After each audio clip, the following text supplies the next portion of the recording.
বদলি আবেদনের জন্য আইডি পাসওয়ার্ড পাবেন শিক্ষকরা। আবেদন আগের লিঙ্কেই। বেসরকারি স্কুল কলেজে কর্মরত এমপিওভুক্ত শিক্ষকদের স্বয়ংক্রিয় সফটওয়্যারের মাধ্যমে বদলি আবেদন গ্রহণ করতে পুরোপুরি প্রস্তুত মাধ্যমিক উচ্চ শিক্ষা অধিদপ্তর মাউসি। আবেদন শুরুর পূর্বে শিক্ষকদের একটি পাসওয়ার্ড দেওয়া হবে বলে জানা গেছে। মঙ্গলবার 28 জুলাই মাউসির একটি সূত্র জানিয়েছে 99.99% শিক্ষা প্রতিষ্ঠান তথ্য ইনপুটের কার্যক্রম শেষ করেছে। তথ্যগুলো ভ্যালিডেশনও শেষ হয়েছে। যে অল্প কিছু প্রতিষ্ঠান তথ্য দেয়নি তাদের বাদ রেখেই বদলি আবেদন গ্রহণ করা হতে পারে। আবেদন গ্রহণের পূর্বে শিক্ষা মন্ত্রণালয়ের অনুমতি চেয়ে চিঠি পাঠাবে মাউসি। তবে তারও পূর্বে শিক্ষকদের আবেদনের জন্য একটি পাসওয়ার্ড দেওয়া হবে। সূত্রের তথ্য বলছে সফটওয়্যার নির্মাতা প্রতিষ্ঠান টেলিটক বাংলাদেশ লিমিটেড শিক্ষকদের পাসওয়ার্ড দেবে। তবে এই কাজটি তারা এখনও করতে পারেনি।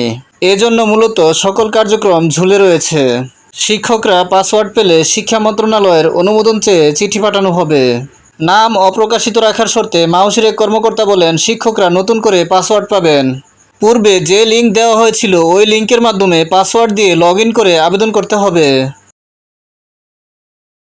টেলিটকের সঙ্গে কথা হয়েছে, তারা দ্রুত আইডি পাসওয়ার্ড পাঠানো শুরু করবে। ভিডিওটি ভালো লাগলে লাইক, কমেন্ট ও শেয়ার করে দিবেন এবং চ্যানেলটি সাবস্ক্রাইব করে পাশে থাকার অনুরোধ জানিয়ে সকলের সুস্বাস্থ্য কামনা করে এখানেই শেষ করছি। আসসালামু আলাইকুম।